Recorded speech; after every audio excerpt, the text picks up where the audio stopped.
Hello, and welcome. I was just enjoying that nifty countdown music. Uh, I'm in the groove now. Thank you for being here. Welcome to the inaugural episode of Lady Gwyn and Friends. We are launching this live stream series as a way for me to sit down with friends from the fandom to talk about casual chats about favorite books. Not books, sorry, favorite chapters from A Song of Ice and Fire. And favorite books, that'll be a whole other different live stream series, maybe someday. Today, our very first guest for Lady Wayne and Friends is none other than Joe Magician. Hey. Yeah, the whole favorite book thing just scared me because I read one chapter and I'm just like, oh no, We're did gonna I talk about that misunderstand whole the book. assignments? Also, oh god, Sorry. also a This casual is chat. I wrote paragraphs and paragraphs. Like, ooh, I did not do this casually. I went whole hog on yeah. this. We'll come back for favorite books another day. Yeah, a feast for Uh, crows, everybody. It's fine. listeners and viewers, welcome to Lady Gwyn without a script. Sometimes the words just come out a little differently than the Mhm. brain intends them to. Anyways, thank you very much for joining me today. I'm real excited to start this. I want to remind our viewers as well as our listeners that we are spoilers all books. And that means that there's going to be spoilers abounding here for everything, which probably no surprise for those of you who have been with us for a while. And the chapter. So, in this format, the guest chooses their favorite chapter or a favorite chapter because sometimes it's hard to pick just one. We love all our babies. True. Joe Magician, tell us what chapter you chose. The spoilers all books is very funny because I chose literally the first chapter in the entire series, the Game of Thrones prologue. Well, not exactly true. I think I threw like five of them at you guys and We just did. said, you pick whichever one. I would be happy to go. And it's like, let's start at the beginning. Let's start back. Let's go all the way back to yesteryear. Garrett and Will and Waymar hunting some maybe alive raiders. The others actually show up on page for only the first of two times in the entire series. It's a fantastic intro, and I got so much out of it. And it's also a personal stake for me.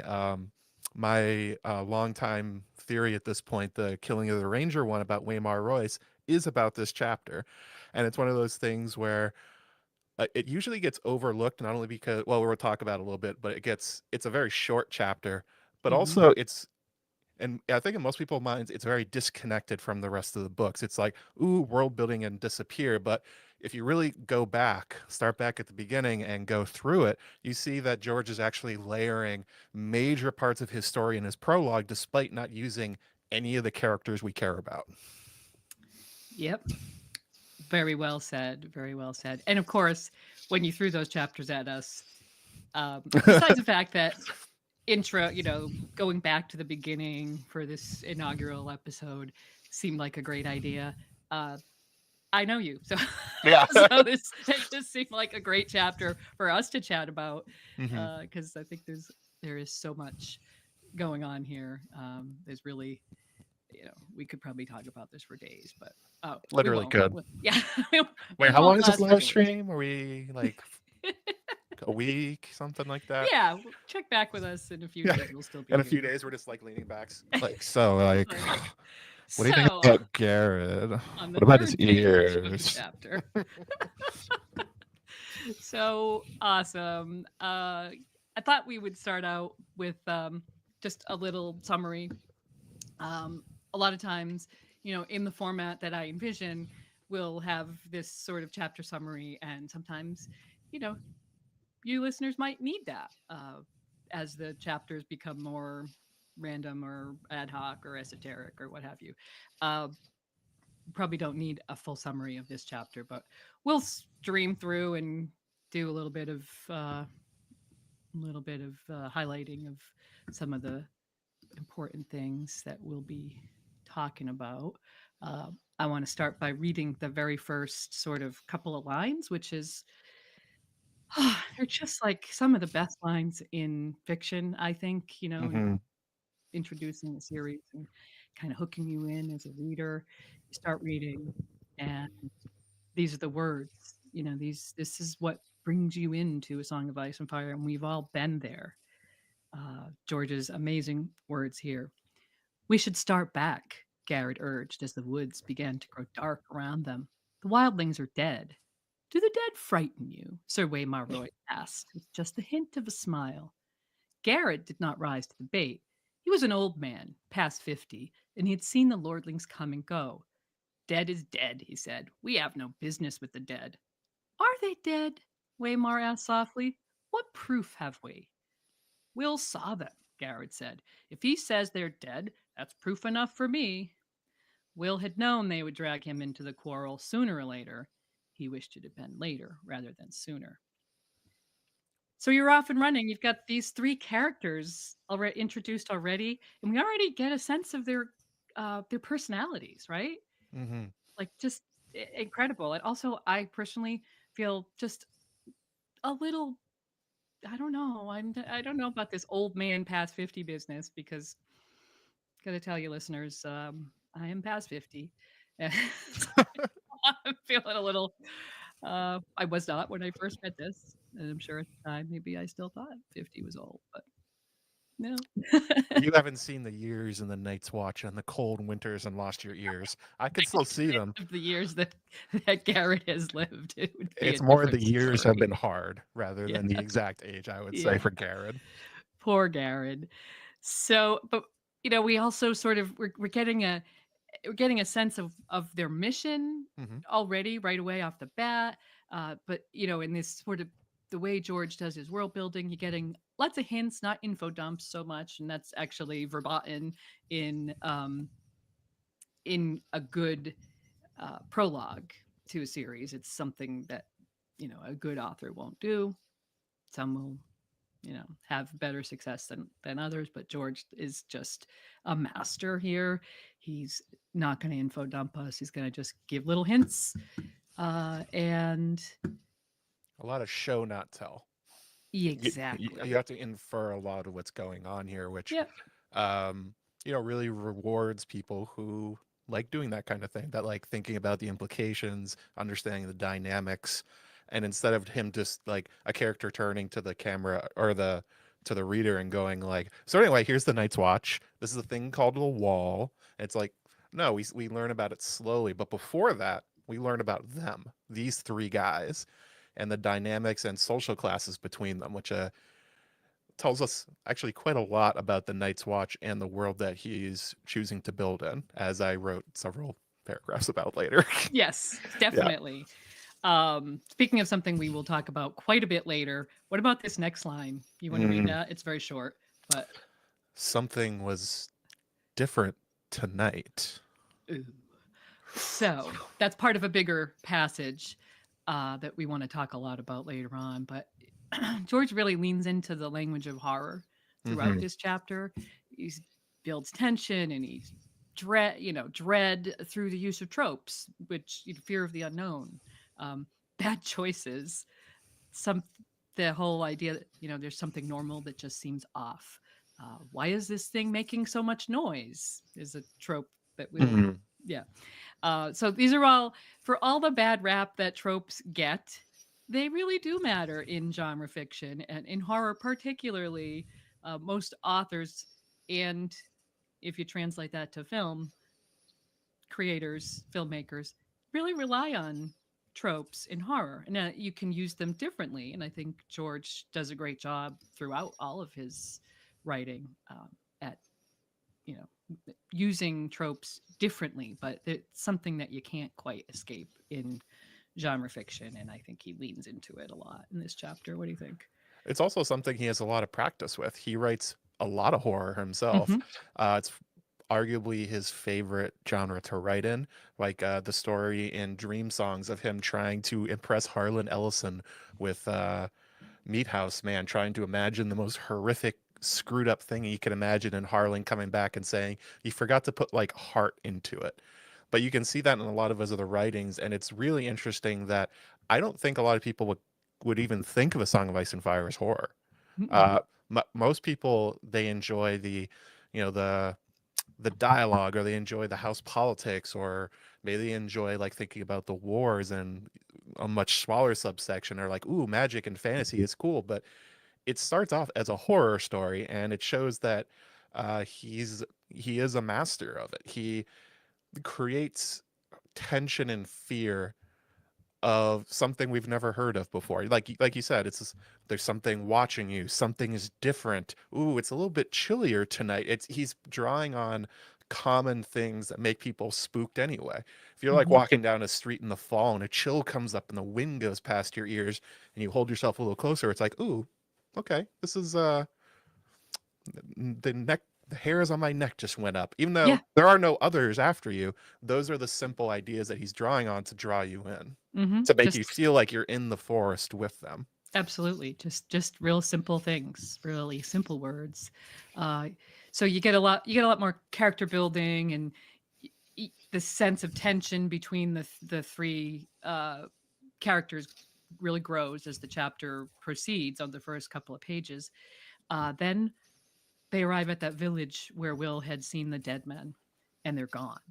And so they leave Garrett to guard the horses, which, again, in horror, that guy's, now on his own over there, which is kind of scary. Uh, Waymar is definitely making way too much noise. And Will has to climb a tree to be the lookout. And as soon as Waymar is alone on the ground, now we have separated all three characters. Yes. Uh, we know that there's going to be trouble, and here it comes. The others made no sound. Will saw movement from the corner of his eye, pale shapes gliding through the wood. He turned his head, glimpsed a white shadow in the darkness. First time reader, A we're like, white shadow in the darkness, pale shapes. I mean, the first thing you think of is this is a ghost. mm-hmm, Like that's what he's drawing on. It's mm-hmm, like the typical, like somebody covered in flour or something like that. It's like, yeah, oh, what's going on here? Why are there ghosts in this wood? mm-hmm, And also, one thing I enjoyed on the read back through, Garrett's not only scared the whole time, but he wants to light a fire as soon as they're gone. It's like he knows that the cold is attacking him. He knows that it's mm-hmm, hostile. So he's like, I need to build a fire so I feel safe here. And Waymer's mm-hmm. like, no, we might be seen, as he trudges through the woods, breaking every branch and making a ton of noise. But it's like, Screaming, yeah, hey, yelling. Will, what's going on over there? Yeah, yeah, okay, cool, yeah, man. Garrett was right. Yeah, Yoko and I have been talking about specters, which are our world sort of phenomenon. They're a type of ghost in our world, or well, they're a type of ghost in our legendarium. I'm not okay, sure if they actually exist, but they well, are this sort of uh, transparent white, hmm, creatures, but they're angry and they hate life and light. ooh, And apparently, there's similar in D&D. There's specters that are, the same sort of thing. And if you look at old Nan's description of the others in a brand chapter later on, she describes them as creatures that hate, hmm, everything that has hot blood in its veins and everything that is alive, and they hate the sun. And so I'm thinking specters. So that's my new sort of, where maybe George was picking up some of the influences for this. that makes a lot of sense. I also So, like the way he continues to draw on simple ways that people scare themselves. So it says, Will saw movement from the corner of his eye. Everybody has done that before in their life. Looking down like a long hallway, or you see something in the corner of your eye and you whip your head and it's like there's nothing there. It's like, but I thought I saw something. mm-hmm, Except that's literally that fear coming to life here, because instead of just being something Will thought he saw, it's it's like his fears are coming to life. mm-hmm, It's every it's so good how he's doing it. And then the idea of glimpsed a white shadow in the darkness. Just trying to imagine what that would even look like is kind of confusing. A mm-hmm. white shadow. Yeah. It's so unnatural, and it's such a hard concept to even wrap your head around. Like you said, Right. with If it's dark, how do you see white? That's, yeah. you know, So is it yeah. shining, or is it like what Mm-hmm. is it giving off light? But no, we learn very quickly that instead the others are basically invisible, but are choosing to make themselves visible right now. Mm-hmm. That and we learn. I also love the going back like just a couple pages and a few paragraphs. They noticed that it's been abnormally cold all day, so they've been right behind them this whole time. Mm-hmm. They've been stalking them, making no noise, bringing the cold with them, watching these rangers the Yep. entire day, and maybe for multiple days at this point. But Yeah. now they're going after them. Yeah. And I think that intentionality of kind of hunter versus prey is, again, something George is drawing on very expertly here. They're not just a weird thing that Will is seeing. It's something hostile, but it's something that's in particular messing with them. They are Mm-hmm. trying to scare them. Mm-hmm. Yes, precisely. And I think it's definitely obvious on a reread because you Hmm. learn about all the, all the characteristics of the others that they bring the cold and stuff. So when you go back and you reread it, it's obvious that Hmm. that this has been a pursuit as much as anything else. So we get, the horror is revealed to us here what it is. You get the whole epic sword fight, Dance With Me Then, which we will talk Hmm. about in a lot greater detail very Hmm. soon. And then then you get to the end of the chapter. So remember, right now we're just doing our summary, folks. So we're going to get in depth for a lot of the, you know, a lot more in a moment. But you get to the end of the chapter, and Will thinks the others have gone.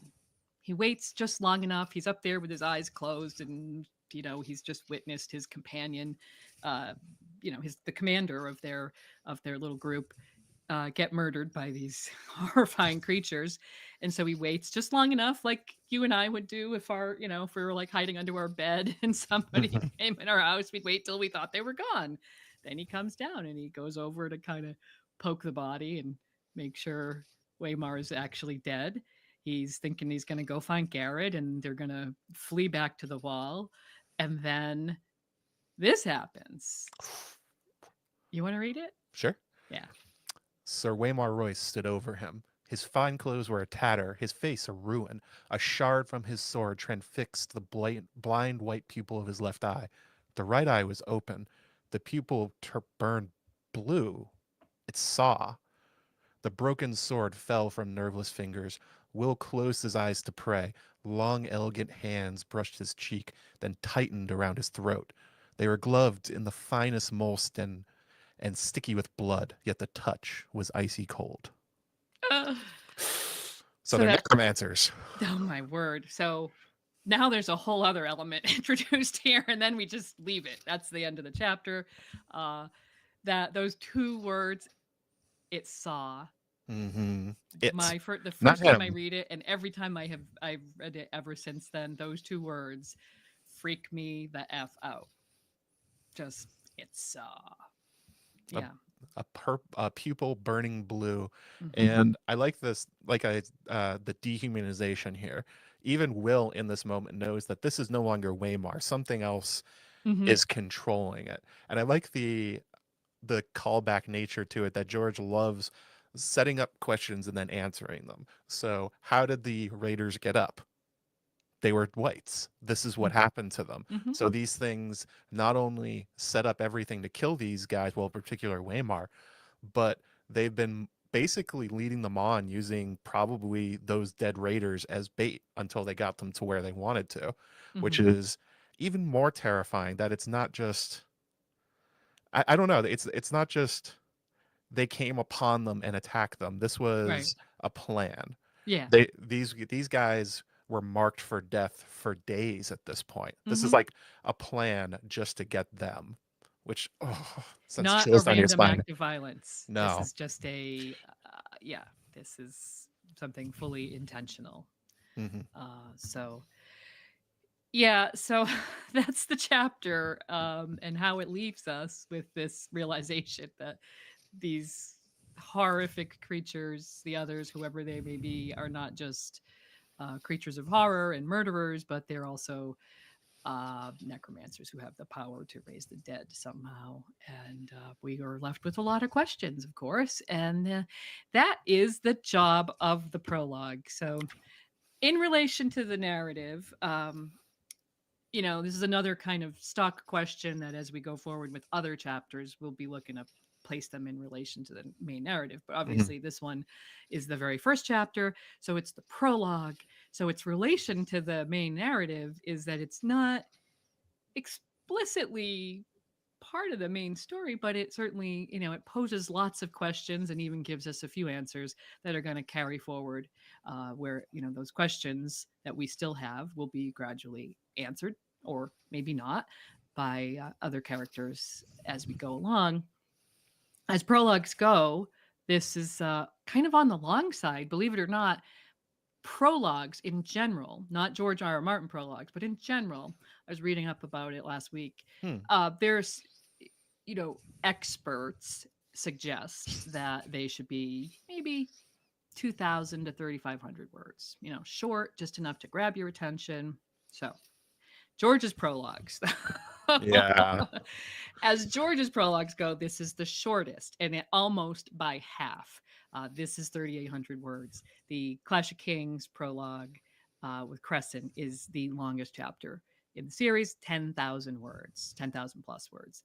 Storm Swords prologue with Chet 6,600. Feast for Crows with Pate is 6,400. And the A Dance with Dragons prologue is 6,000. That's There. very mirror, Yeah. So yeah, so right? it's almost all the other four prologues are nearly twice as long, or significantly. A Clash of Kings is 3 times as long as this. So yeah, George, as usual, turning it up to 11. So, but yeah, what else have you got to say with about this? Is the prologue and how it kind of relates to the series, or its job as a Hmm. prologue. Anything? Yeah. It's George himself is, of course, extra. He loves to go all out. I think one of the things that always gets me about the different prologues is that they basically just feel like more of the same. He's introducing new characters, he's telling you a lot about them, which is what eats up a lot of the time. Sets up a little short story and then knocks it Mm. out of the park because Mm. that's what he is. He's primarily a short story writer. In a Mhm. way, that's what A Song of Ice and Fire is. It's a series of like 12 short stories all interwoven that happen to be vaguely related at times. Oftentimes oftentimes very vaguely. Like trying to draw a comparison between what's going on with Asha Greyjoy and Daenerys Targaryen, good luck. They may Yeah. as well be in different stories. But that I think that's one of the strengths of George's attention to detail and what he does with this prologue in particular. But it's like an anomaly even within the rest of them. Crescent fits in perfectly with what's happening in A Clash of Kings. Chet is giving us the POV of the attack on the Fist of the First Men, an important idea. Pate is telling us a lot about the Citadel. It's a lot of world building, and Mhm. that ends up being important as Sam makes his way there. Varamir is telling us a lot about skin changing and warging as we're getting to a book with huge elements of that. But they're continuing something that's already happening. It's things he set up. This prologue is so strange because it's like the ending of another fantasy story. Like Waymar is the protagonist of another fantasy series with his men, Garrett and Will, and instead of unexpectedly fighting back and beating back the ice demons, they lose, and it ends all of a sudden. And that's one of the things that I know that people have always been surprised about when they get into A Song of Ice and Fire, in particular Game of Thrones. Like it's the death of Ned Stark. That's one of the ways that people go, "Oh, this is a Mm. different thing. He's going to kill his main characters." Well, he kind of already did that. Mm. These guys were set up to be heroic figures. Waymar gets a heroic scene. He gets a a rousing description of what he's doing. Mm. Will completely changes his opinion of him. It's like, oh my god, this is gonna work out. Waymar's Mhm. got something going for him, and it's like, Yeah. nope, he's out of here. Mhm. And it's also very strange in the sense that while parts of it are picked up on immediately, other parts do not show up again for many books. The others show up again, like I said, one more time. And it's that by accident. Like I was talking about like, oh, they didn't accidentally come upon him and kill him. That's what happens with Sam. They're like, oh shit. Okay, well, you have the kid I want. I'm gonna kill you and take it, but that's not what I was expecting to really happen here. That's the only other time. And yeah, it's so interesting the way he does it. One story ends and another one begins, and it's Mm-hmm. the parallels aren't exactly obvious on first glance, but when you go back to it, particularly comparing Waymar to Jon Snow, it's almost like a failed version of that character. Like, what if Jon had actually gotten caught by the others, which they seem to be trying to get him quite a lot as he ventures north of the Wall. It's the young, out of place lordling trying earnestly to do his duty, but he's held back by inexperience and, poor timing. Then we have his grizzled old veteran who knows everything, and the skillful young ranger at his side, excellent in his job, but too lowborn to really be given responsibility. And it makes sense, like I said, it makes sense that this is the setup for a fantasy story because it is John's story. It's just a very, very short one where he loses and dies to the others. Let's say he's killing the protagonist, which I think is kind of Mm-hmm. a funny way of, or one of the main protagonists. Yeah.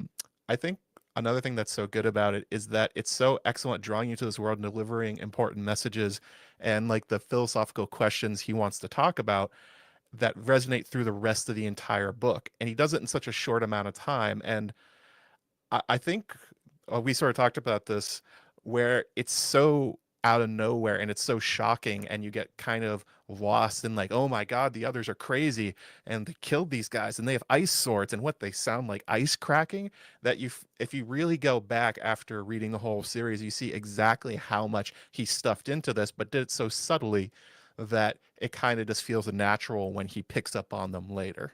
Mm-hmm. Yeah. Um, that is great. It's definitely. Uh, I think it's the best prologue. I think it's arguably one of the best prologues in fantasy, and Mm. um, I've seen other writers, outside of our fandom, continually. Whenever if you go on Reddit and you go on one of the writing forums or a fantasy forum, if the subject of prologues comes up, for instance, uh, this is going to get mentioned. This is Mhm. 100% always going to get mentioned as a great example of what a prologue can and should be. George is just so good at it. Um, we've talked about it because we did a whole series with on prologues, and in particular this one because it's not just a prologue to a book; it's a prologue to the whole series. Mm. Uh, these things in epic fantasy, they exist to make promises to the reader. They're giving you background information or context. You're getting your tone and your mood and your momentum, world building, anticipation, all kinds of things there. But George does all these other things too, right? It's like you were saying, and I know you have more to say about it. Mhm. That uh, he really wins on every point, and and then some. This is such a standout chapter. Uh, what other thoughts do you have about that? Just the fact of it being a prologue, or Mhm. anything else that he is doing here that you want to highlight? I was just racking my brain of like, are there other prologues I have read that I even kind of remember or like Mm, really stick out in my memory? It's like, not really. A lot of mm, them just sort of are like trying to do this, like sort of like abstract intros that give you a tantalizing little thing, whatever the main problem is, and then it like disappears for a while, but it doesn't, I don't know. They rarely is the prologue the thing that actually gets me into the book. It's usually a recommendation of something or a friend telling me I should read it. And I'm like, okay, well, I will read this prologue because it is the first words presented to me, not mm-hmm, because this is grabbing me. And if you told me, if George like revealed later, oh, this was the first thing I wrote and A Song of Ice and Fire came out of it, I'd be like, oh, that would make so much sense. That's the mm-hmm. crazy thing. It's not. The Right. brand chapter is the first one he wrote. Yep. And that's, I don't think for most people, that's, I mean, there's a lot of like magic and heart of the story in there and a lot of good setup there, but I don't think it gets the same kind of the grab on people, especially because people don't like well, to be fair, not everyone likes Bran that much. He's kind of a hard POV, even though he's kind of the core of the story as George has created it. Um, it's really good. Yeah. I also love that it's a horror mystery adventure. That is Mhm. not the rest of the books. I Like know. Yeah. I think the closest it comes is it comes back up with Samwell when I Hmm. got like we talked like I said with when he has Craster's baby. Hmm. That's like the next time he even comes close to this. Hmm. It's y- and I think that's one of the things that makes it so good is that like you said, it creates a promise. The idea that's being shown off in this prologue is that there's these these creatures out there and they are this existential threat. They can command and use zombies. They can kill grizzled warriors with ease, and then they just kind of go away. They're like in the background, sort of like they are for the haunted forest in a way. um, I also really enjoy the haunted forest aspect of it. This is something that came up Mm. uh, every Halloween. I watch The Shining. It's my favorite, one of my favorite movies, and it's my favorite Hmm. horror movie. Hmm. And one thing reading this back and comparing it to it is like Danny running through the maze from Jack, and also Dick Halloran going through the woods in the snowcat on his way to the Overlook Hotel. How there's a similar a thing being used where you can't really see the ghosts and the supernatural forces that are impacting them as it happens, but the way that the forest and the the plants kind of close in on you and they create the tension. It's the same thing that's going on here. It is a haunted forest and these are the ghosts within it, but they're always just like watching right behind you. I Yeah. also It's so good. I also love the let's see here.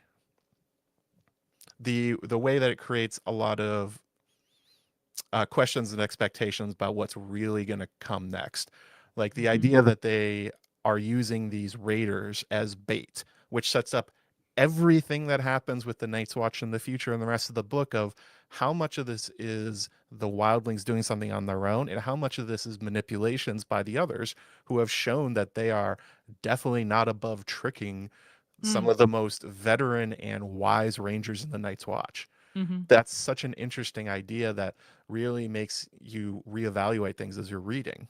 Hmm. Yeah. Um, that's a good point. Uh, so, the characters we have, we've talked about the three of them.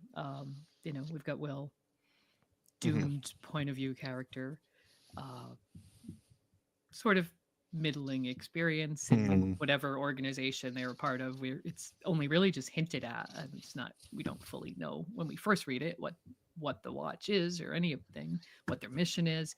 But he knows he's just experienced enough to know something is amiss. And then Garrett, of course, um, fate unknown as of the end of this chapter. Uh, we quickly learn what his fate is, but in the Hmm. next chapter. But he's the elder, the grizzled warrior, like you said. He's experienced, and his gut is just screaming wrong. George does such a great job with the characterizations here. And of course, Waymar, whose fate is very much known. He's the young hero. He's very inexperienced, uh, but he's also from a different social class. And therefore, he's in charge, which honestly says as much about the world as anything else George says in this chapter. This, he really very much is coded to, our own kind of social history where Hmm. someone from a higher social class is going to succeed more than someone who was picked up from whatever, who was a poacher or whatever, small Whatever folk, Garrett was. It's wherever also Garrett came from. uh Waymar has a last name. These other two right. guys don't even get one. Yeah. He has a full name. He has a house. People Hmm. know his history, and I think it's also a very interesting what it tells us again about the world that Waymar's in control of this ranging. He's the commander. Both of them think he's an idiot, but he's in control anyway. And they have to, And they listen to him. they They have to know there's listen to him and do what he consequences if says. they Yep. don't. Yeah. It sets up Exactly. that whatever this organization is, even though it's like the idea of being like sort of like the man of the Night's Watch, and the way they kind of behave sort of gets the idea that this is like a penal colony. That's what we learn about Will, that's why he's sent here. And it asks a lot of questions like, wait, if it's for like criminals, if this is Hmm. where you get sent if you're being punished, what's Waymar Royce doing here? Right. Why is he so different? But it also Hmm. again tells you the nature of the world, that it is not egalitarian. It is unfair. Waymar Hmm. should not be in control of anything. He should be being yelled at by these two guys to actually like stop making noise, but they know they can't.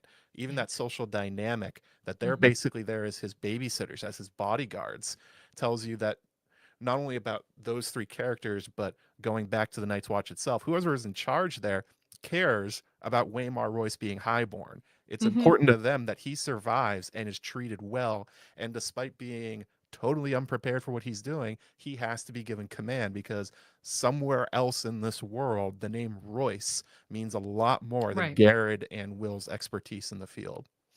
And so this is something that fascinates me about world building because with very few actual words, George can imply so much to us Mm, by drawing from our own background knowledge of our world. He's telling us something that we as readers, certainly people from our Western culture, can 100% relate to. If uh, just current events or or our history or anything, you're able to relate to this striation of society, and it just carries so much weight with our expectations, and obviously then going forward into the main narrative. We have been established, we've been told what structure might be, or what we might expect from a social structure. And also he does a similar thing with setting, just with very mm, few hints. Swords and armor, riding horses. Well, we have now got it, we're able to paint a picture here, so it seems fairly medieval, the setting. But then the trees have different names. There's he throws in the sentinels and the soldier pines, which are kind of similar, maybe. Like we can, Ironwoods. yeah, we There's a can lot of kind of hard think sounding trees. about them, but These are not nice sounding trees. These are not no, like, oh, these aren't like pillow trees. These aren't like wonderful hugging trees. They're sentinels. They're iron. right. These are hard words for a hard It's world. very, yeah, almost militant and stuff. And then, obviously the things that they talk about the wall and the watch. None of these things are fully explained to us, but we know they're established as institutions. And in fact, like you said, he's not just an institution, but an institution that has very definite layers and levels to it. Then there's this really subtle thing. It's obviously cold, and maybe, first time reader might just be like, okay, fine, whatever, it's Yeah. winter. But there's this real subtle thing which is mentioned and then not mentioned again in this chapter, and you don't really get a clear sense of what was meant by it until Brand 1. But it Garrett has been on the wall for 40 years, and he mentions winter, and he says, "I saw men freeze last winter." Okay, fine, normal. Hmm. I saw stuff last winter too. That was a year ago, right? And the one before, when I was half a boy. Yeah. Wait, what? Wait, He's what? 50. They just So said there's you're been 50. two So, winters in 40 years? yeah, Something amiss. something strange. And then he just leaves it. That's it. And we're left sort of like it's almost like a blink and you miss it kind of thing, because there's so much going on. There's the conflict between the characters. So, Hmm. you know, a lot of readers might not even pick up on that the first time through. And then you get to the Brand chapter and they Yeah. talk about the seasons. Brand being a summer child who's never known winter. That's when you really start to go, hmm. Never know in winter. Something. Yeah, what's going on uh, here? And then George supports it because he instantly has these ice demons hmm. control the weather. They're Hmm. saying that they make it colder wherever they go. As they Yeah. get colder, like Will starts shivering, and so does Waymar. So the unnatural winter is instantly being linked to whatever these things are, which of course we learn a lot more about later. But it's like, not only is it magical, well, it's implied that the lack of winters is magical, and that somehow maybe these creatures are at fault. It's not he doesn't come out Hmm. and say that. He's not saying, "Oh, there was a long winter. like there hasn't been winter for a long time because the others haven't been around. It's just like they controlled winter. They control the cold. They're magical. There hasn't been a lot of winters, and all of a sudden they're back. It's like, Mm-hmm. huh. Yeah. Wonder what's going to happen. Start connecting a few So, things. yeah. Yes, especially as we go along and then we come back, then it becomes, everything becomes more and more clear. So we have three characters. We have a world. We're Mhm. sort of getting our feet under us in this world, which is kind of like ours, kind of like our past, very medievalish, but also very much not like our world in some critical ways. Uh, but other than that, how's it going in this world? Um, Bad, quite bad. Everything is bad. I just the idea, like just off the jump, the idea that there are such thing of whatever a wildling is, and there are raiders. So there's barbarians in this world. Uh-oh. That usually doesn't set up things to be too great for a populace. Like roving raiders and war bands are generally a bad sign for a populace. Not too many raiders and war bands running around in the modern world, basically. Um, Also, that the numbers of Rangers to Raiders is setting up a worrying dynamic from the beginning. So there's three Rangers, one of whom is an absolute greenhorn who has no idea what he's doing, but he's in command. And there's eight Raiders who have successfully evaded the Rangers quite easily this whole time. So on a macro scale, this is kind of telling you the Night's Watch is outnumbered and in over their heads. Whatever it is, it's not going well for them. They didn't send out enough men to actually deal with these raiders, especially as we start getting more into how they are outfitted and who's actually on this mission. Like Will and Garrett several times speak enviously of how well dressed Waymar is, how cool his sword is, but in particular, how good his armor is. They really want that armor. And they say his war horse is the wrong horse for what they're doing.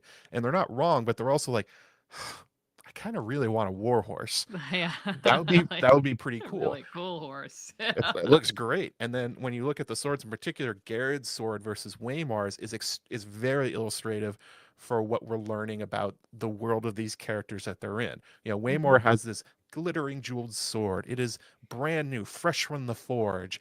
Garrett's is stained with sweat and beat to hell from years of use and clanking against shields and presumably killing whatever these wildling raiders are.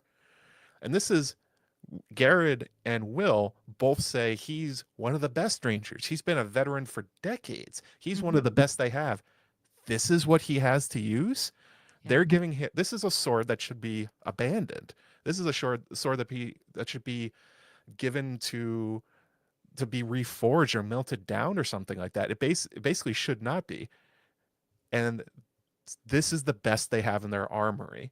Not only they undermanned again the relationship between the Rangers and the Raiders themselves, but they're low on resources. They don't have enough to outfit their men correctly. They should all look like Waymar Royce, right? Why wouldn't you? If this job is important, why don't they all have this? Instead, they're living on scraps. Like Will, at a certain point, enviously looks at one of the battle axes and goes like, "Hey, that's a really good battle axe." No, it's not. It's a piece of crap that's probably been passed down for generations and has as many nicks and cuts as Garrett does, but that kind of tells you that Will's like, boy, that's a lot better than I got. Yeah. This would be like a big upgrade. And then also their backgrounds. We don't get a lot about Garrett, but we get a lot about Will. Mhm. Will's a former poacher that got caught and chose the Night's Watch over losing his hand. Mhm. Um, and he has extremely quickly become, in these short few years, one of the best rangers. He's Mhm. apparently amazing at what he does, which should there's you can argue it in the sense of like maybe he has great natural talent. Well, not really. We just told he got caught like kind of easily. So why is this relative newbie s- rising so high so fast? Because they don't have good soldiers. They don't Mhm. have good recruits anymore. That's the thing that makes Waymar stand out. Nobody like him joins the watch. They are completely overmatched in what they're doing. Mhm. Um, they're low on resources, they're low on men, they're low on basic skills. They're not like an elite unit that is armed to the teeth, ready to take on everything in the wilds from the raiders to the others to whatever. they're screwed. And that doesn't tell us anything really good about what's going on in this world. No. Uh, it's like they're barely hanging on. There's this sense of like a car teetering on the edge with the organization. This is the best they got, and they get overmatched by pretty much everything. And even Garrett's advice is we have to run. Right. It's like, run from what? The Raiders? You're supposed to like track them down. You're supposed to like take care of them. Where Garrett's like, yeah, that's not happening. Like Yeah. we just need to go back. Mm-hmm. We should go back. Definitely. They definitely should have gone back. Uh, Oh, there's Waymar. also one more thing quickly. Yes. Sorry, I wanted. There's also the comparison that I just made between Garrett and Will and Waymar, but the same comparison is between Waymar and the others. Mm-hmm. He showed up. He's great. He has all the stuff in the world, and it's not enough. The Mm-hmm. others tear through him like he wasn't there. His glittering sword means nothing. His armor is ripped through like it wasn't there. Mm-hmm. And so not only is the Night's Watch screwed, humans are screwed. If Waymar's Yes. the best they got, and the others just take him out like nothing, oh Mm-hmm. God, things are going to get very bad very quick. Yep. Waymar is coded as your traditional hero. Yeah. He's the I have the page open in front of me. He's the youngest son of an ancient house. He's graceful and slender, and he's on this huge black destrier that you mentioned. Mhm. Will and Garrett are on their much smaller, much more practical horses, but nowhere near as impressive. And then there are his clothes: his black leather boots, black woolen pants, black moleskin gloves, uh, His his cloak. They love his black cloak. gleaming black ringmail over black wool and boiled leather, and um, you know, he's been there for less than half a year. This is one of my favorite lines. But none could say he had not prepared for his vocation, at least insofar as his wardrobe was concerned. And then it goes on to talk also about his cloak, his crowning glory, the sable cloak, which Garrett likes to mock when Jealousy. they're in their cups in the dining hall, in the old Night's Watch dining hall. So yeah, that's if this guy who is strongly coded as the man in black, the hero, uh, doesn't last a paragraph on page, Hmm. and then George kills them off. I think this should be a hint to us that maybe we shouldn't be surprised that he kills off his main characters. Yeah, I exactly. mean, like you were saying earlier, I mean, he just this is it. This opening, and then of course we we grow accustomed to the fact that he kills off his prologue characters. Like Yeah. he actually seems to enjoy it. So Kill your babies or kill your, what is it? Kill your beloved characters, whatever it is. yeah, Loves he's doing it. he can't get enough of it, and so he likes to introduce these brand new characters, flesh them out for 3 or 4 or 5 or 6 or 10,000 words uh, in in the Crescent chapter, and then kill them because it's fun. And Yeah, then he likes to set up so much he repeats it with John. Everything that happens in this chapter happens to Jon Snow except for the death by the others, at least so far. so The far. the jealousy from the men towards him for his Hmm. even being a bastard, his highborn position, showing Yeah. up with like clothes and a sword Hmm. and knowledge of what he's doing, well nourished knowledge, and the how Skills. yeah, and how quickly he's pushed into command despite being a 15-year-old or whatever he is at this point. Hmm. The jealousy we see from Garrett and Will is transposed exactly onto from Waymar. This is the Hmm. exact same dynamic, which is another subtle way of making you scared every time John goes out into the woods. It's like, I've seen this before. I know this story. It was in the prologue. Is he in danger? The answer is always yes. Yeah. And he doesn't know it, the same as Waymar. Right. Yeah, because he has John. I think John, maybe in spite of being younger than Waymar, does have a little more wisdom Mm, about people in the world and everything. But definitely, there's a lot of faith in the initially for him, and certainly for Waymar. And let's face it, John is on the wall for a lot longer than Waymar. Waymar gets 6 months, and then that's it. John's been there a year. Probably in John's arc at 6 months in. I'd have to look at my. I have I to think he's look. been there like a year, year and a half, something like that. So, um, yeah, he's got had obviously had a little bit more time to kind of develop himself. Waymar and Will die. Mm, They die quite a bit before the main story starts, oh, like six very months or very something. long. One thing that always intrigues me is Waymar and Will die in sort of best guess about um, many months at least, many months. So 6 months or so, several, anyways, Hmm. before the brand chapter where Garrett is caught. Right. So there's, I want to know what Garrett was up to in all those months. I mean, obviously he was making his way south and, Doesn't take something, that long. something, but, it wouldn't just a normal journey wouldn't take you that long. So what did he do for all those months? Black Gate.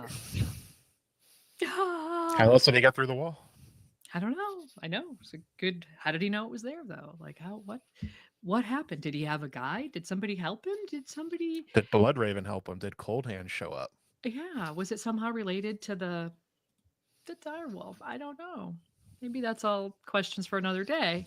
But Good questions, though. they are definitely questions. So um I think we're pretty much covering these, I wanted to talk about why the chapter is important. We're covering that kind Hmm. of throughout. One thing I want to address particularly is this. We talked about it briefly when we did the Hmm. chapter run through, but this line, until tonight, something was different tonight. There was an edge to the darkness that made his hackles rise. Uh, it's not. I don't want to know what's making it different uh, Hmm. for Will. I want to know why tonight. Why? What has made the others make this night different? Like it because it says that Will is a veteran of half a hundred ranges, or he's been out there a lot Hmm. in his time in the Night's Watch, and it's never happened. Nothing weird like this has ever happened. So what's different about this night? Why did the others just show up? I think that this is a good lead into your the segue is into maybe his companion and maybe your opinions Ah. about how the others might feel about Waymar. I don't know. Is that the Ooh. difference? Do you think? It seems to be.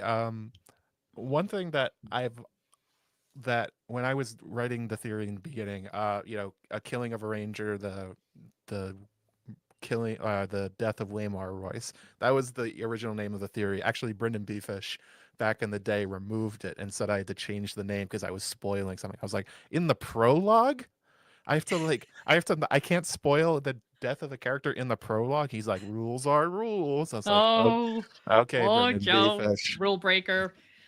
I'm going right to the Night's Watch. Yeah. Uh, One of the things that really convinced me as I was writing it and over the years as I've gone back to it is they do not give any care about Garrett and Will.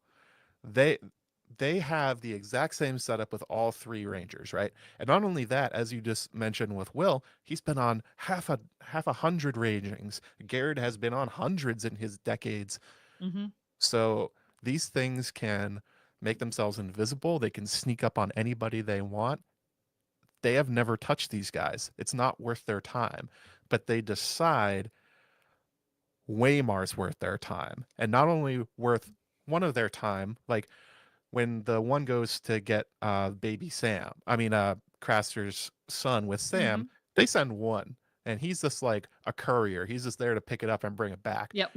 There's what, I'm here for the six kid. others here for Waymar Royce? Hmm.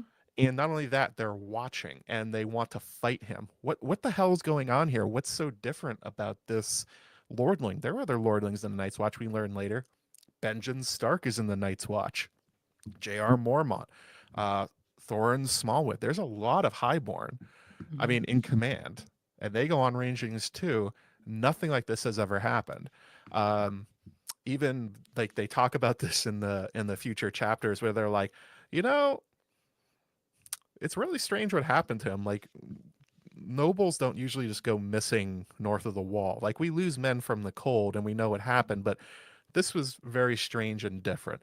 And I think the important thing here is the intentionality to it. Like we talked about, they're not wild animals, they're not terminators, they're not eldritch horrors, or they're not like elemental forces just kind of doing a thing that's either incomprehensible or simple. They have set up a trap for this kid. They want him badly, they want to face him in a duel. Now, that's very strange because they don't do it again for the rest of the books. Nothing like this happens. Even from other Night's Watch men that we know are killed mysteriously, it's quite clear how they were killed. Usually, it's whites attack them and then chop them to pieces. Nothing like this. So the question becomes, what's different about Waymar Royce? And I think George expected people to get it right away. Um, and then found out later nobody did. And so he went back in during the Great Range, and we get a lot of information about Waymar, Garrett, and Will and how they ended up there. In particular, going to see Craster. That ends up being a big part of it. But the hint is in the descriptions of Waymar Royce, and as I've alluded to, his similarities to Jon Snow. It is thematic. They are very similar characters in their background, but it's not just that. They're almost identical.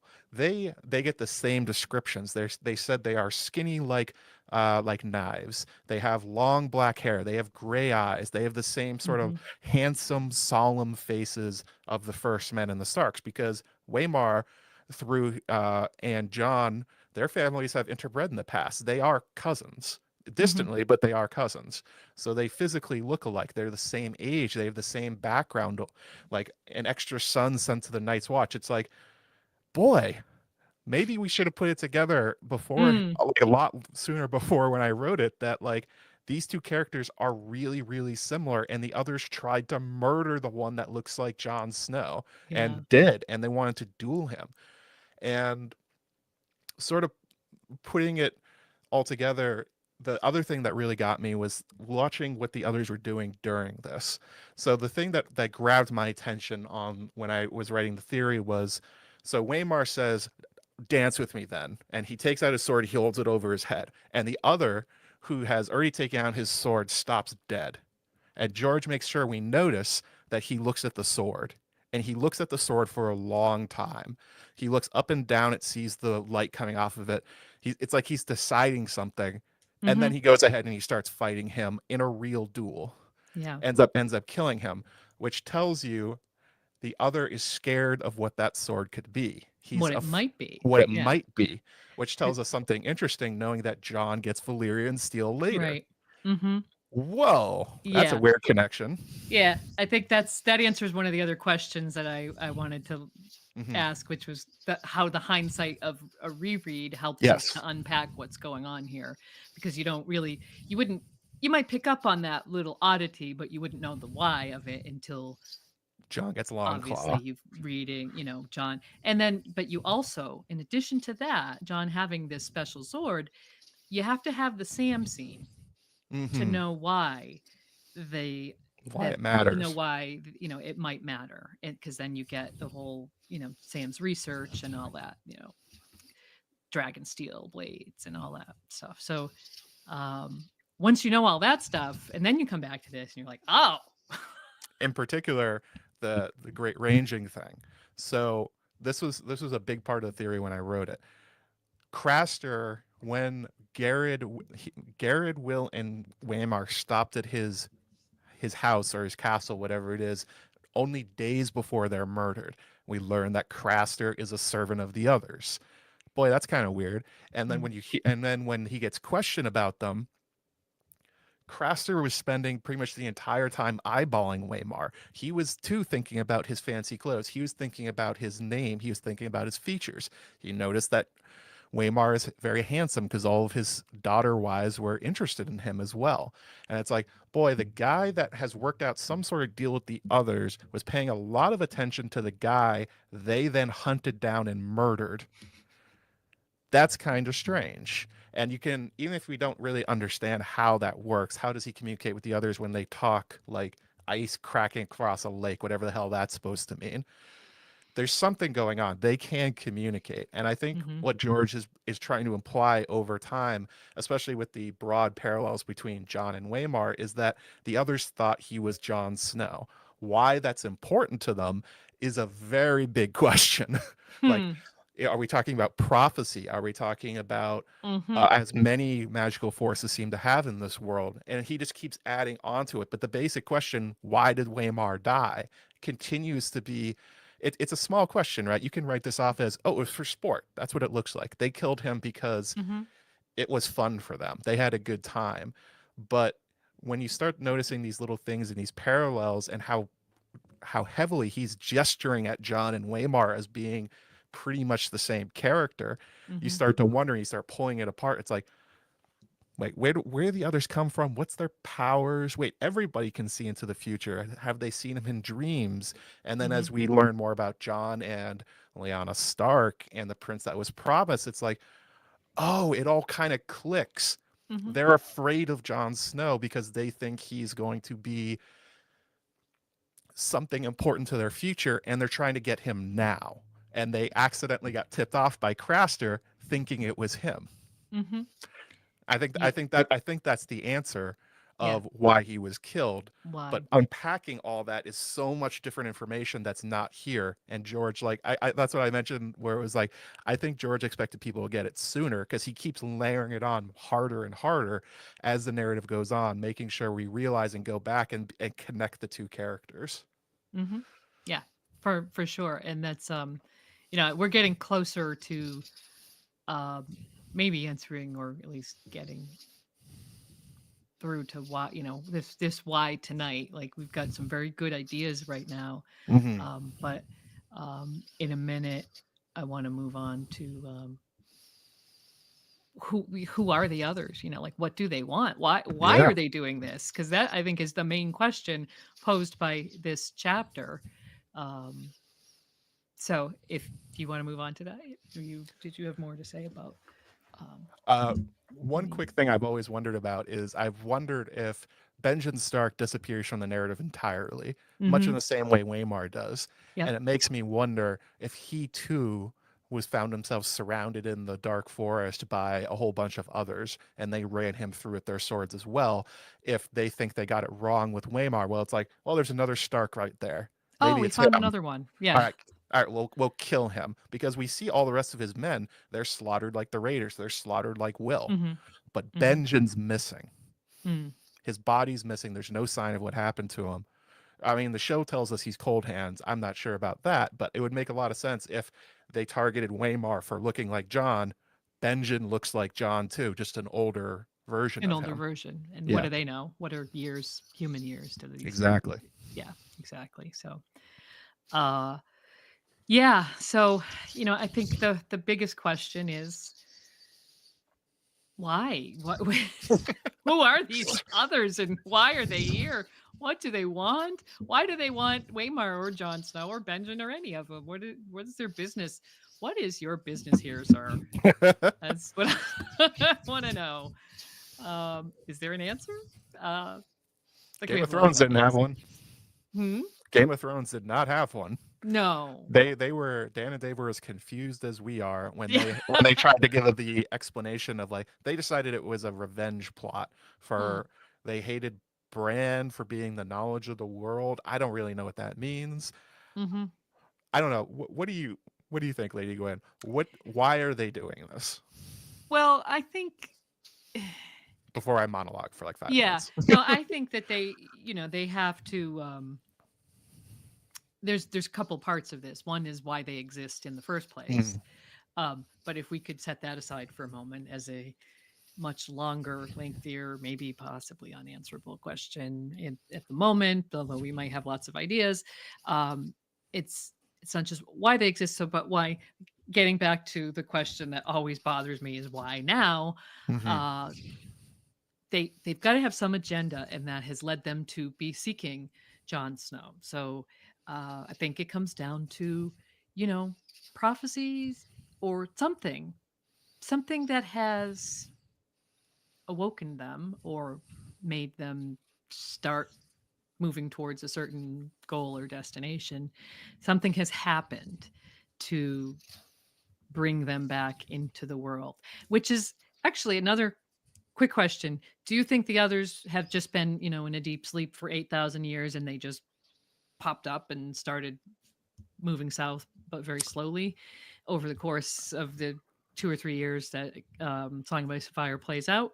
Or do you think that maybe they've kind of been around on the fringes all along as sort of free folk legend and mythology and all the stuff they talk about seems to imply that they have knowledge of them kind of Hmm. having been around. The worship of the cold ones. Yeah. Yeah, like so it's and like Craster, he's got whatever, what is 100 sons or whatever the number is, right? He's been giving his sons, it's been longer than just a couple years. Hmm.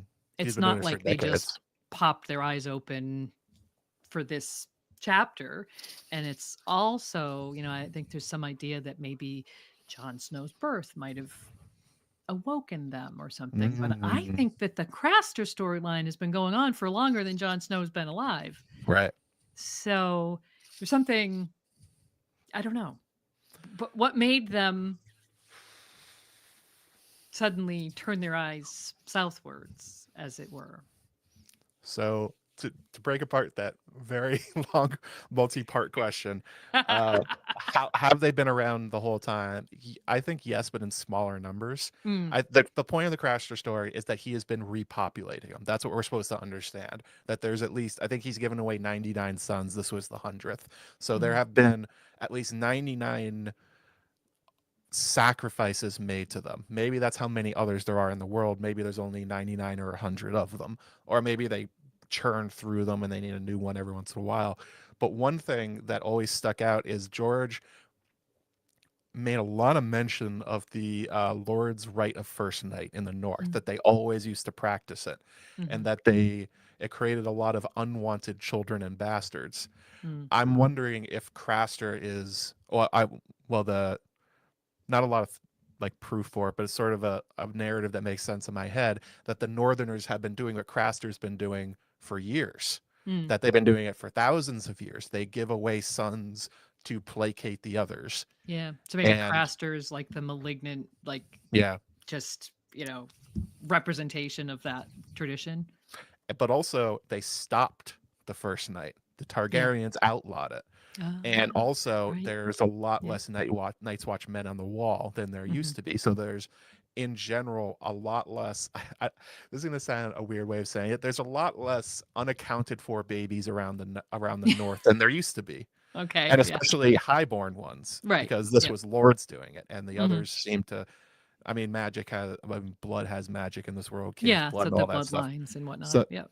I would assume they've been around the whole time, but in very low numbers and in Hmm. low strength. Like Hmm. every once in a while they kill somebody and it's a weird, or they hang around the campfires and check on what's going on, but they haven't been doing this for a while. This seems different. And as Mm. to what kind of triggered them, I would say it's probably the same thing that triggered Rhaegar Targaryen, probably the red comet, the bleeding Mm. star. It Hmm. would Everybody in this world, when they see things in the future and they see things in dreams and prophecy, all seem to see the same thing, but from like a different perspective. Mm. It's like the one truth that filters out through all the different forms of magic. So it wouldn't be surprising to me if the others have some comprehension of the prince that was promised prophecy, however they understand it, and read the signs the same as every other character Yeah. does. It would make a lot of sense if they Yeah. killed Waymar getting a prophecy wrong, because everybody gets them wrong. Right. It's classic George. It's like Yeah. it's literally the sword without the hilt. Like, why would they Hmm. be so special they would not fall prey to it? The children don't even get it right, and a lot of times they're the masters of it. Hmm. So that Hmm. would be my best guess as a trigger point for why they're here now. Mm. That they think the prince that was promised is alive, and therefore they're looking for him. Right. Whether it's to make him one of their own, or to kill him, or whatever their long-term plan is, they seem to think this person's important, and they think Hmm. it's Jon Snow, Yeah. as many in the fandom do too, which is great. They Yeah. have theories. Right. Do you think, yeah, so do you think that, maybe if they could turn this prince that was promised to their own side, for lack of a better way of describing it, if they could turn him to being one of them, Mm, does that forestall some prophecy about their destruction? Like, is it more than just trying to kill him? right. Are they like Because trying they to possess obviously him? knew by the time they killed Waymar that he wasn't the guy. Right. They laughed at They him. They're looked like, at the "Oh, fuck sword this and they were guy." just like, I mean, oh, yeah. sorry. I didn't mean to swear. We made a mistake. Sorry, We got to everybody. kill him. Sorry. Yeah, it's yeah. Like they laugh at him. They mock him when they realize it's not Hmm. Valyrian steel and he bleeds. That's the other thing. When he starts bleeding that they go like, "Oh, this isn't the guy." Hmm. It's like that's a weird trigger point. Like, why would you think that a human wouldn't bleed hot blood? Well, Jon Snow, everyone thinks he's going to come back from the dead as a white, as Yeah. a maybe a fire white or an ice white or whatever. It's like, so they clearly think whoever they're looking for should be undead like them. Hmm. That's a curious detail in there. But in terms of like what would they want for him, I mean, there's all sorts of like fantasy like tropes you can lean into. Like maybe they're trying to recreate the first Night King, the Stark, the Hmm. brand, the well implied to be kind of a Snow, maybe Brandon Snow. I think that was his name. Maybe Brandon Snow, the only way to resurrect him is to give him a Stark body or something like that. Maybe it's a Wheel of Time thing where they're waiting for him to be reborn into the world.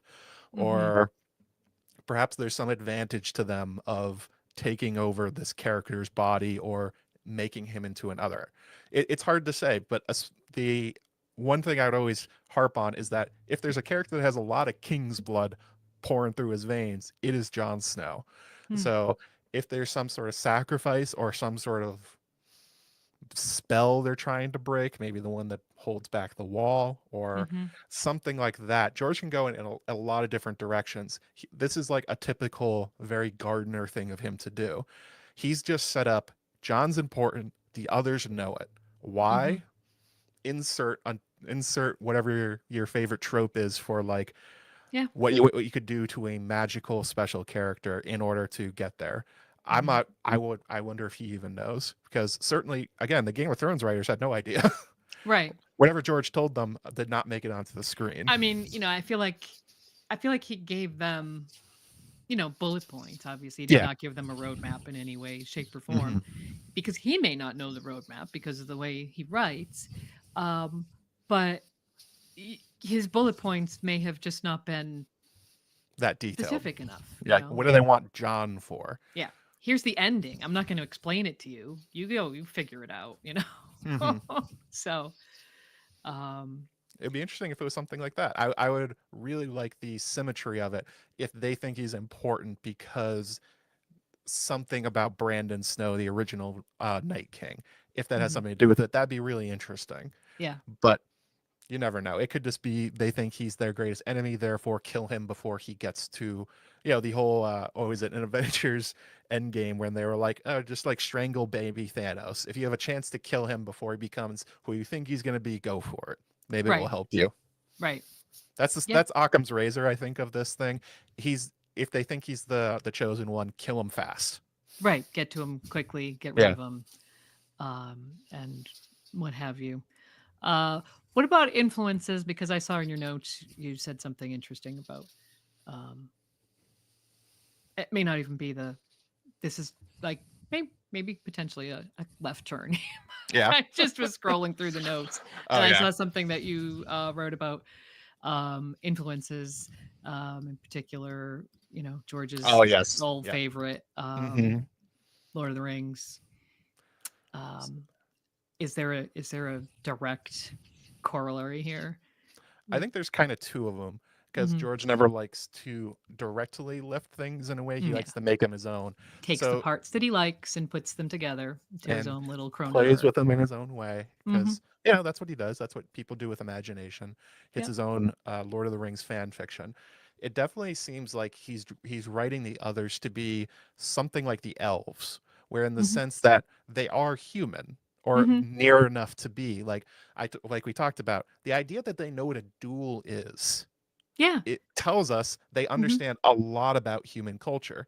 They Like you seem could, to have a sense of honor almost well, in that. in that Yeah. scene, you And know? It's fair like, play. They know yeah. to stand back and let this happen, Mhm. which is like I think you would have a hard time teaching a giant what a duel and fair play is. They would probably just smash you with a club, Yeah. that kind They'd of all thing. go in and grab a limb and tear you apart, and that would be the end of it.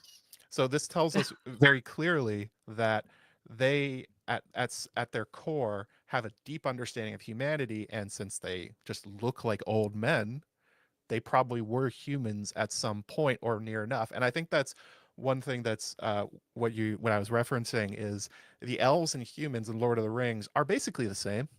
Um, there's really no difference except for long life, magical abilities, Mm. and pointy ears. And you kind of have that here too. Like what we're Mhm. being told is the difference between Waymar and the other that's dueling him is that the this is a magical human more or less, and it Mhm. has better stuff like the elves normally do over the humans in Lord of the Rings. Like they make magic swords, they make magic armor, Yeah. and also the idea that they can walk over the snow without making a Mhm. noise, that's a dead giveaway to the elves from Lord of the Yeah. Rings. It seems kind of They familiar. Yeah. yeah, they can walk over snow without leaving footprints Yeah. and without a sound. So it's like, oh, okay, that's kind of what's going on here, but it's like a dark version of them. It's like, the other one that kind of stuck out, it's like ring wraiths themselves. The idea that they can be invisible, the Mhm. idea that they like the Frodo on what is it, Weathertop, when they all Mhm. come out with their swords and they approach him.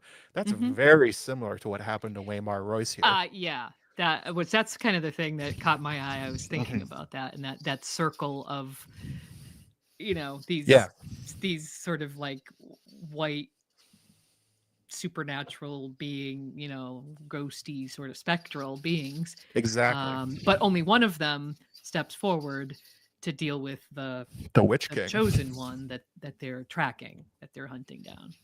They're looking for the ring of power. The it would be interesting if that if again if like John is like the ring of power to the others in a sense Hmm. that like getting him allows them to become who they used to be or something like that. Yeah. That could Yeah. be a plot that's there, but even just like the idea that the ring wraiths themselves are invisible, the idea that they are extremely long lived, that they live these cursed lives, that they have the Mhm. ability to do magic way more than other humans do.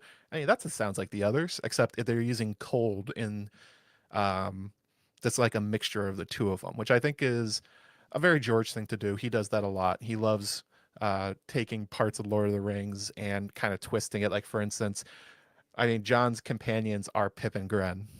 Boy, that one sounds kind of on the nose. Kind of. Yeah. Oh, and Sam, Yeah, and Sam. his best friend. Yep. Samwell. It's the hobbits on their way north of the wall. Sam Yeah. the gardener. Sam who is from the Reach, Yeah. the place of gardeners. Yeah. So that's it. That's But that's that I don't think that even really helps us for trying to understand what they are and how they were created because the ring race they wear rings of power and it's hmm like it has sucked away their lives. hmm I didn't see any rings on those others. I didn't no. see and if they're talking about elves, Hmm. they seem to be very empirically different from the elves of Lord of the Rings in the sense that they are far more magical than the elves are, like an extreme version of them. Yeah, they're almost like they are like pure magic in a Mhm. sense. I was wondering because when you were talking and you mentioned about the rings and Frodo has the ring of power, and what does John have? Well, John has blood, and of course, Yeah. In George's world, the bloodline is what's important. So out here, I'm thinking, maybe for George, the bloodline is the equivalent of the ring of power. But if that's the case, then you take that and you turn it around to the others being like the sort of like the ring raids.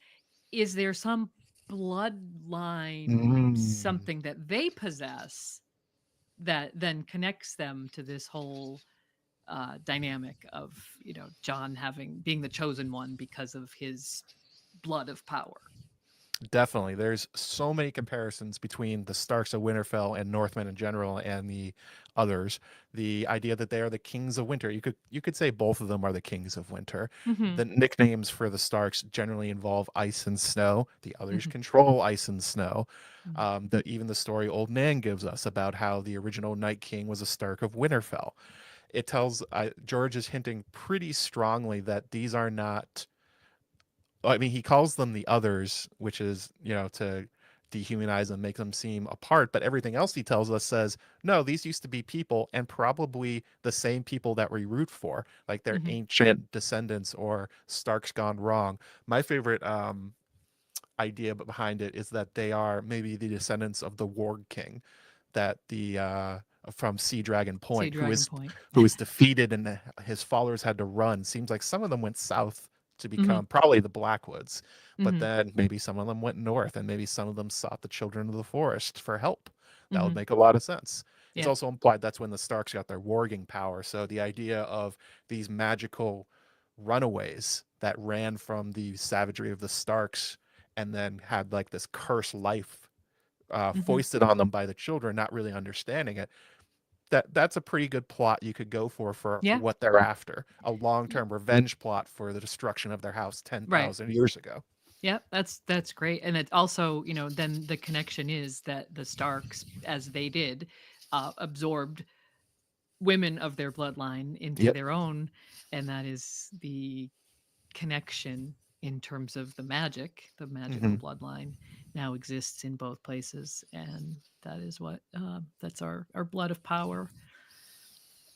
Very It may be that interesting. simple that they're after the bloodline. Yeah. That there's something special about the Starks to them. Like that was Hmm. I wrote a theory a while back, a different one, about Craster and what's special about him. And I did a lot of like kind of like hackneyed connections and trying to draw in things, but the main point of it was that if you try and track down who Craster's father was, the Mm. best example was a guy named Winton Stout, who's from Barrowton. And of Hmm. course the Starks and the Dustons have intermarried many times. Right. So the idea that the reason they use Craster is because he accidentally has king's blood from south of the wall, north of the wall, and is a convenient royal bloodline for them to draw on to Hmm. make new bodies or new others for themselves. Yeah. Would make a lot of sense if you Hmm. connect it back to the idea of the loss of the first knight and the general lack of Night's Watch men Yeah. that are north of the wall anymore. Right. And another thing about Craster and in his bloodline is that his mother is from the free folk, and His father's a crow. we do not know how many of those women of the free folk running around might have a either um, drop of others' blood, maybe going back to the Night's King, Mhm. whatever was going on back then, but also Stark blood. So I mean, they're that could be coming in. They are basically the same people now, just divided by a wall. There could be a similar bloodline coming at him from that side as well, and maybe it was some merging of two bloodlines, which made him, created him as an important character, which brings us back to John. Mhm. So we're talking a lot about Starks and stuff, but John has two Yeah. very magical bloodlines that are Mhm. merged in him. What is it about the Targaryen bloodline that might make, is it simply just that maybe he fulfills this ancient prophecy that makes him of interest to the others? Because um, it's got to be something more than just being a Stark. Otherwise, they would Mhm. have been going after Starks all Right, along. Benjen wouldn't have lasted a minute. Right, exactly. Benjen wouldn't have been Chief Ranger for very long if that was the case. So there's something about the It's John. Targaryen blood Right. that is really like the trigger or the flashpoint here. What's going on there?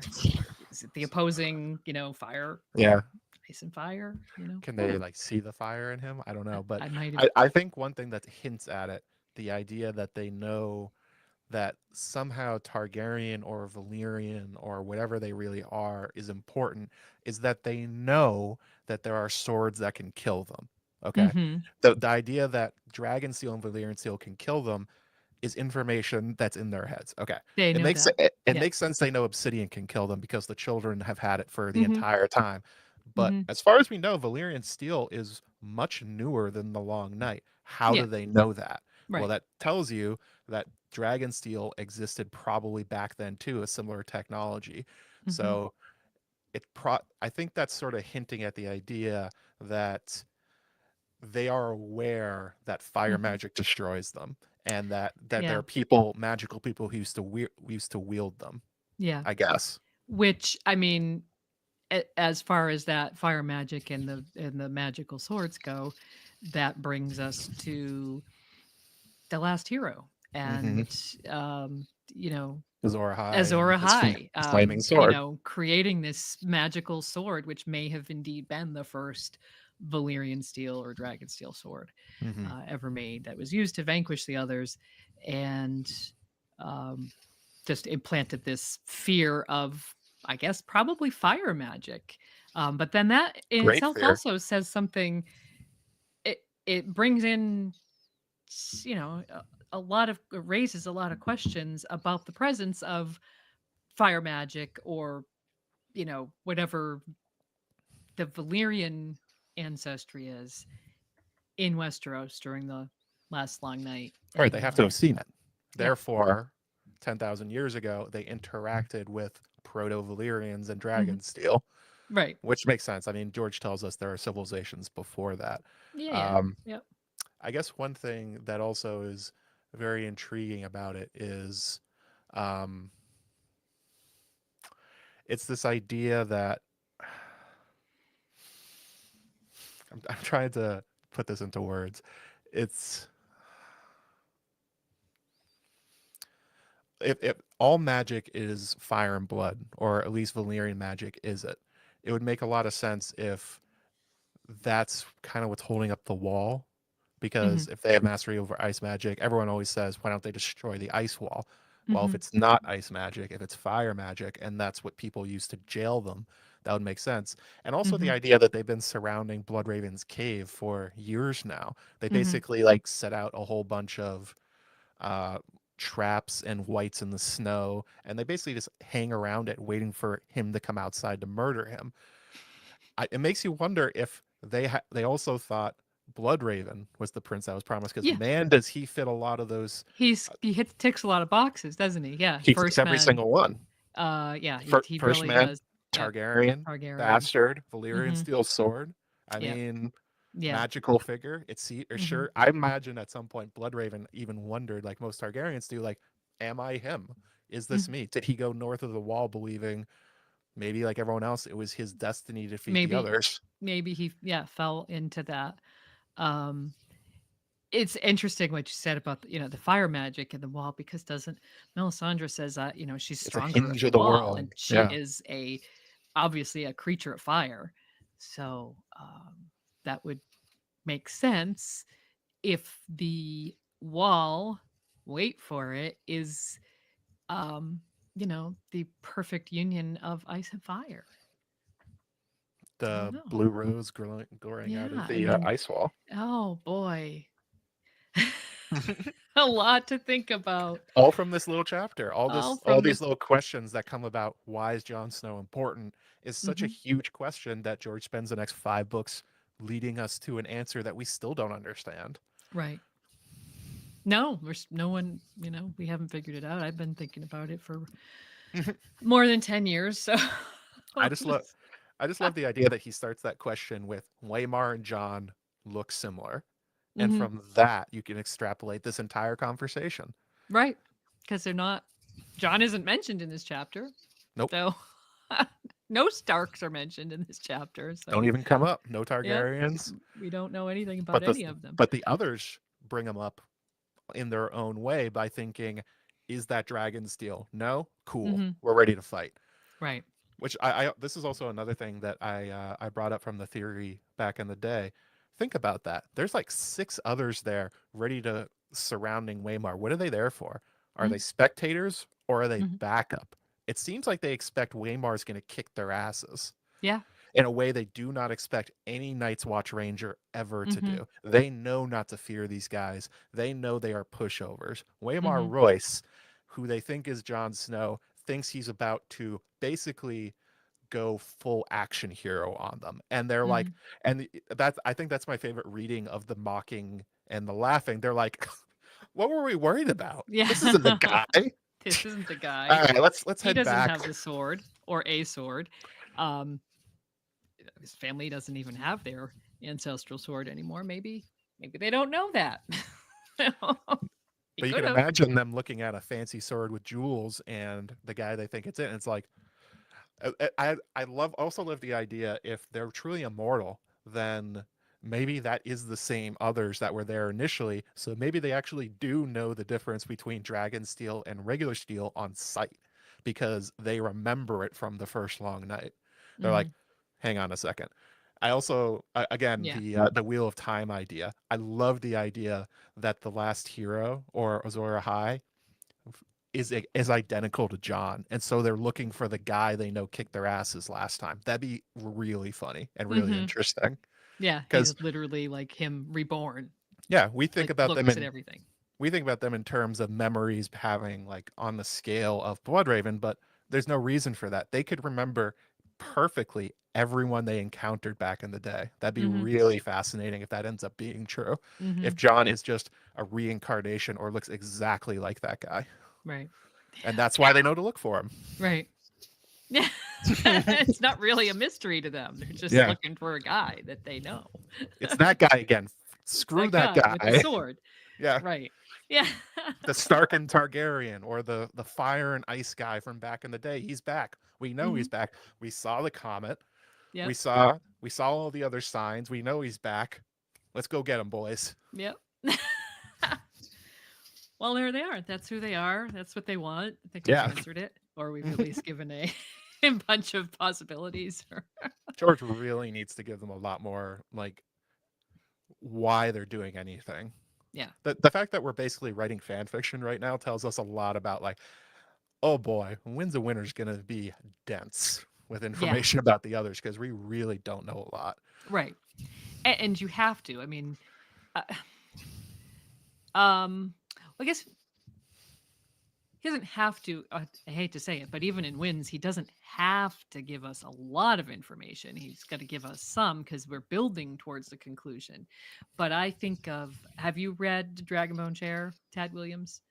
No, but I've heard that it's George borrowed quite a lot from the world building. A lot, a lot. And there are, Actually, my there's shelf. I just haven't gotten to it yet. there, it's great. I love it. And there are also lots of other books after the initial trilogy. Tad Mhm. Williams has written a bunch of other books, but his, the baddies are this sort of, icy creatures from Icy the elves. north, Yep. icy others.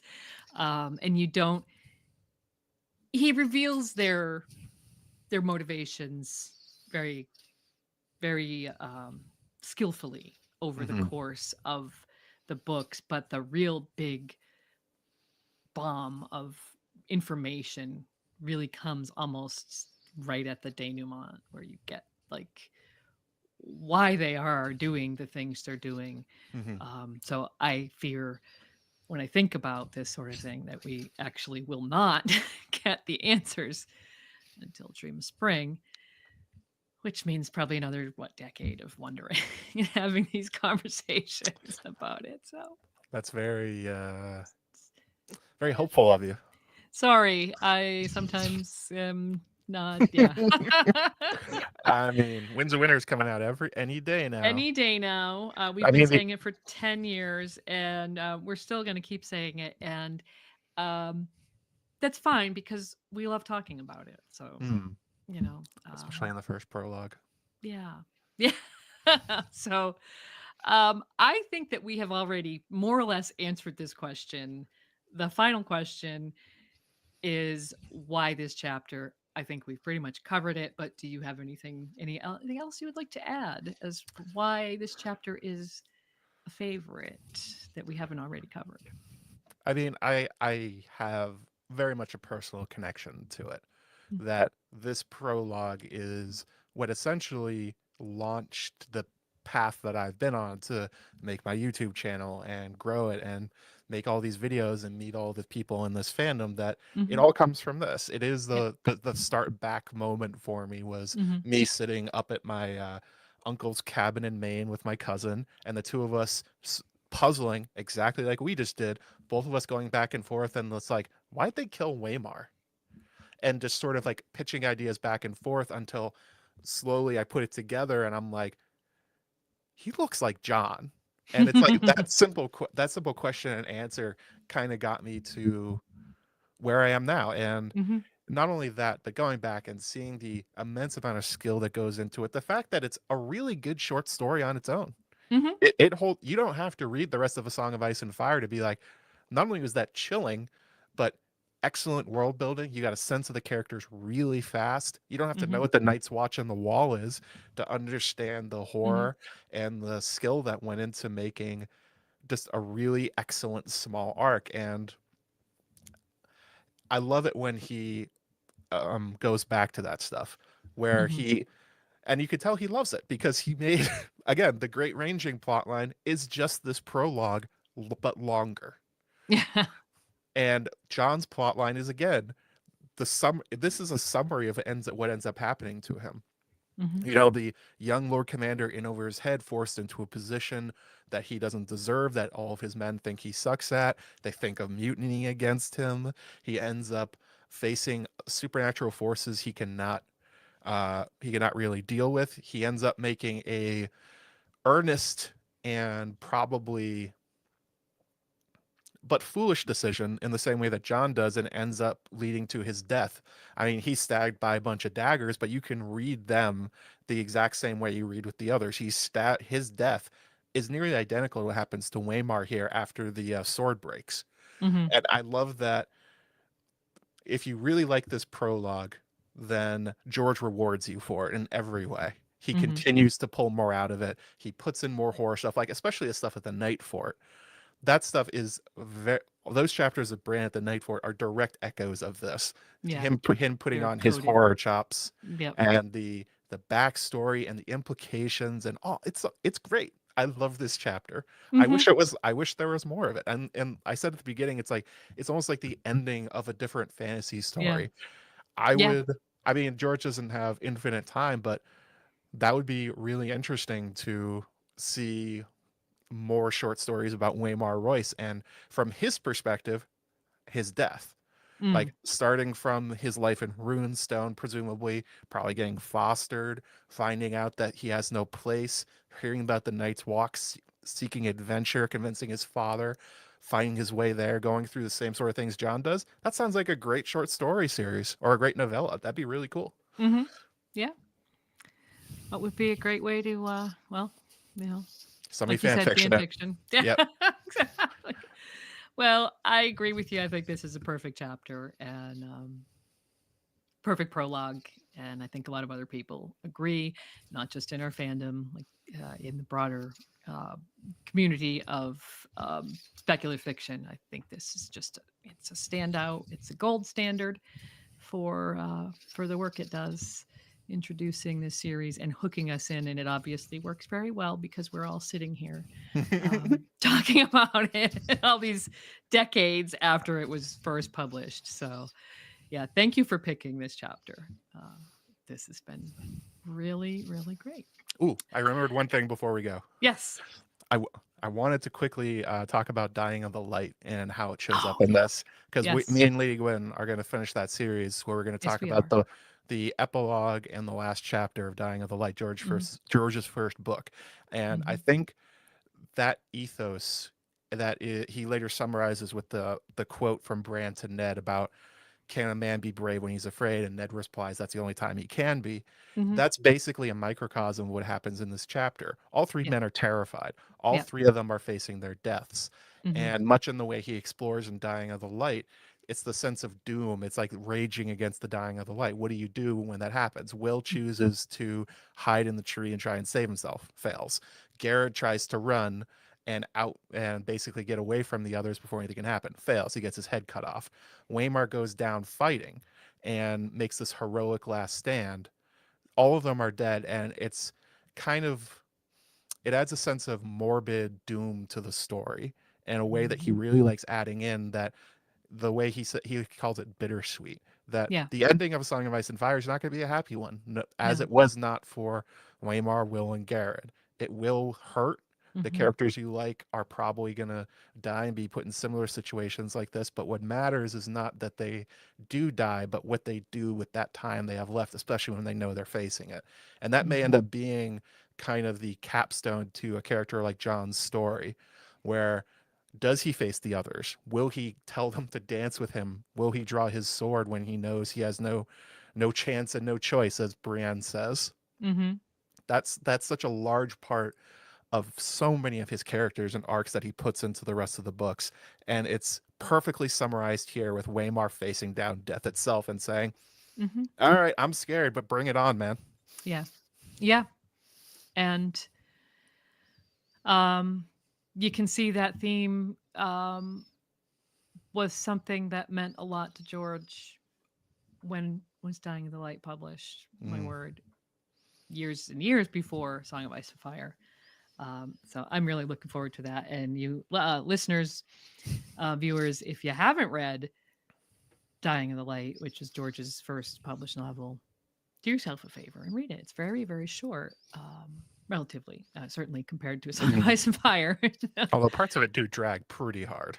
Kind of, but it's his first novel. Yeah. But I love it. It's my favorite of his non A Song of Ice and Fire works. I Mhm. think probably because of the theme, the characters, and well, I have to admit that the title sucked me in the first time because I'm a huge fan of Dylan Thomas. There you go. So highly recommend, and also your coverage of it. And Mhm. I will be joining you. We've been talking about it for an awful long time, but It we'll wouldn't be get there. me and George not finishing projects on time. Yeah, that's all right. We will get there. So, Joe Magician, I want to put up your um, where people can find you. You can talk about where people are able to find you, uh, in case people don't already know, and I'm assuming You a lot never of know. people here do. But you have a YouTube channel, Yep. and that's on the screen. Mhm. YouTube.com at Joe Magician, and you also have joined the flood of us who are now populating On Blue Sky, yeah. Blue Sky. I've been there for a while, but I haven't Me really too. been using it too much. I've I've been there for started over a using it in year, but earnest, yeah. yeah, just recently I decided to make that my own particular online presence. Twitter is not the Anything best else you want to anymore. say? What you got coming up? Where else other places you want people to look for you? Yeah. So obviously my YouTube channel, I Mm-hmm. write theories like the ones I talked about today, analyses, kind of lore breakdowns, that kind of stuff, especially when the shows come around. So House of the Dragon, Dunk and Egg, I'm going to be all over that when it comes out later next year, I believe. Mm-hmm. Um, as for upcoming projects, I mean, just mention one of them. Me and Lady Gwen will be talking about the end of Dying of the Light, which has some parallels to Waymar Royce, I would say. Mm-hmm. The epilogue of that book, actually the last Spoilers for sentence. Dying of the Light, Yeah, folks, it's but very uh, very similar. It's almost like George reuses motifs that he likes a lot. maybe kind of. My, I love it. The current video I'm working on is actually a House of the Dragon one. Uh, some light spoilers for season 2 is that at a certain point, Otto Hightower goes missing, and in the final montage of the season, they show him in a jail cell somewhere, and Mm, do not elaborate on where that is. mm, So the video is me going through. All right, where's the jail cell? Where has Otto Hightower been for like the last 6 or 4 or 5 episodes or something like that? But on mm-hmm. top of that, lots of other projects cooking, videos to come. I'm planning on doing a long form House Blackwood video because I made Cool. one during the season, which was kind of like I intended it as a summary for people that didn't know who they are. Mm-hmm. I want to go hard on the Blackwoods. So There's a that lot one's there. coming up. There's a Yeah. lot to talk about, as I Mm-hmm. proved during like my 8 hours of live stream about it. And after that, probably a lot of Dunk and Egg stuff. I'm Yeah. gonna start putting out stuff for that, because although I often talk about how Dunk and Egg is my favorite of George's, A Song of Ice and Fireworks, and that um, Dunk is one of my favorite characters. There's actually not that much on my channel about them. The same thing that Mm. happened with the Blackwoods, where it was like they're like my favorite house, and I don't think I have a single video Right. about Why them. have I not covered them Why haven't I before? done this? So Yep. similar stuff for Dunk and Egg. Yeah, lots more videos and stuff to come. It's been a little Mhm. bit of a dry spell since the end of House of the Dragon, but Mhm. as I think Lady Gwyn and Yoke Boy can attest, man, does covering a TV show like that drain it out of you when It you're not is. used to it. Yeah. You need a bit of a rest, and that's okay. Yep. So all Take that as much stuff, time as you need. We'll be exactly. here. Well, I'll All be that here. stuff will be coming back to the channel. Hmm. And yeah, Awesome. that's it for now. Okay. Awesome. Well, thank you very much for joining us. We are just a brief update on what is going on with Radio Westeros. Like I said, we are now on Blue Sky, as well as we're at radiowesteros.com on Blue Sky. And if you go there, you can find Yoke Boys and my own handles. We do still have a presence on other social media platforms, but let's not be scattered all over the place. We're focusing on one place Yeah. where we're finding our community, and we're finding it in a very pleasant way. And we encourage you to join us. The water's fine. Come on in. It's nice. Also, we're working on our first, we mentioned uh, several times. Bran and Bran 1, which is the next chapter that comes after this. We're starting our coverage of Bran Stark, which is a character we've not covered in dedicated episodes yet after all Whoa, these years. Can you amazing. believe it? Same thing. So I'm currently writing about. Well, I've finished writing about Brand One, but we're doing the first installment of probably a three-part brand series that should be out next month. We are supported by our patrons, and for our patrons, we do have a new patron exclusive episode all about the Red Kraken and Johanna Lannister. It's part two of patron exclusive coverage on that subject, and that should be coming out very soon. That's in conjunction with History of Westeros, following our recently concluded 7-part series about the Dance of the Dragons. Do check that out. And we will be back here next. Let's see. The plan for Lady Gwyn and Friends is to do this for now bi-monthly. We're starting in November, and a live stream in December. For us, really just didn't work because of personal schedule and stuff. But we have plans to be back here in January. We're trying to hit the third Saturday of the month on alternating months. And our guest for the January stream will be none other than our friend Maester Mary.